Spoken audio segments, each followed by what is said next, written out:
I grew up in Henning, Tennessee with my grandmother. We didn't have running water. We didn't have heat in the house. We were just poor. We used to go into town, and we had little white boys calling my grandmother gal and calling my granddaddy boy, using racial slurs, and that really irked me. My grandma taught us that Jesus loved everybody. At that time, I took my grandmother at her word. But when I was 12, the Ku Klux Klan burned a cross in my grandmother's yard.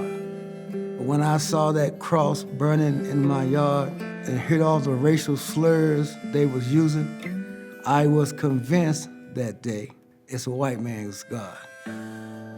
I knew in my grandmother's house that I had to go to church, but I told my grandma, I'm not gonna believe in a white man's God. I made a covenant with myself. I'm not gonna let Whitey get the best of me. When I get a chance, I'm gonna hurt Whitey. I had vengeance in my heart. Life went on. It was March 1982.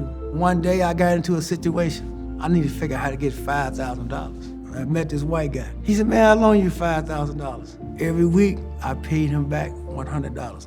And one day he said, if you do this one thing for me, I will wipe your debt clean. I want you to come to church with me on Sunday. I said, no, man, I keep on paying my debt. Because I ain't going to your white church with all them old white people over there. I ain't going. He said, no, think about it. I talked to some of my buddies. They said, man, go. I said, all right, man, y'all all right. I called them up and said, hey, man, I'll be in church Sunday. But I'm going to tell you this.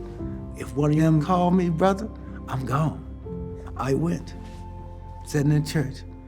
And then they said, today, we got a special guest, the former Grand Wizard of the KKK. I was sitting in the back of the church with my fist ball. I said, I should go up here and smack this cracker around. But something wouldn't let me do it. He talked about how he hated black people, how they talked about hatred in church. But he said one night he had a dream, and God told him, I love everybody. I love the black people. He went to a church to listen to a black man preach. He walked down to the altar and gave his life to Jesus. He said for the first time in his life, he allowed a black man to hug him.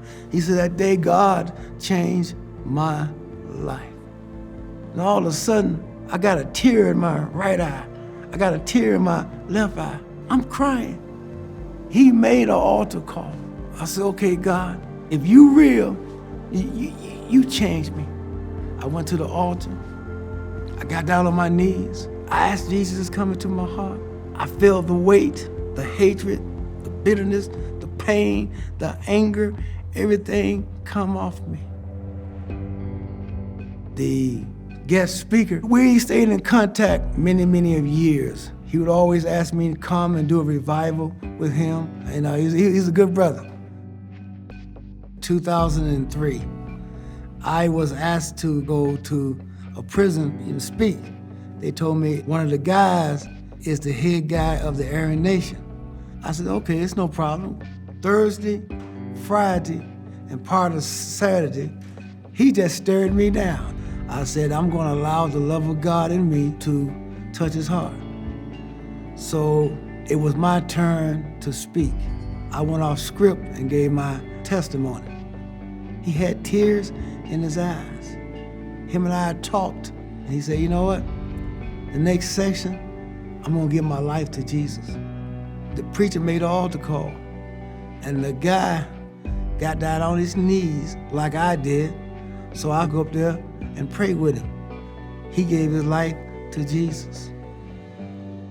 And the brother writes me. For the last 17 years, he's been writing me.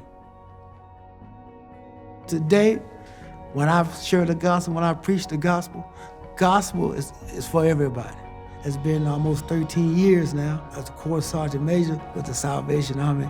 And now also, I am the chaplain of the Denver metro area, that I'm responsible for 7 shelters and going and sharing the love of God with people. I have to give all the credit and honor and glory to Jesus. It was because of the gospel of Jesus Christ that changed my life.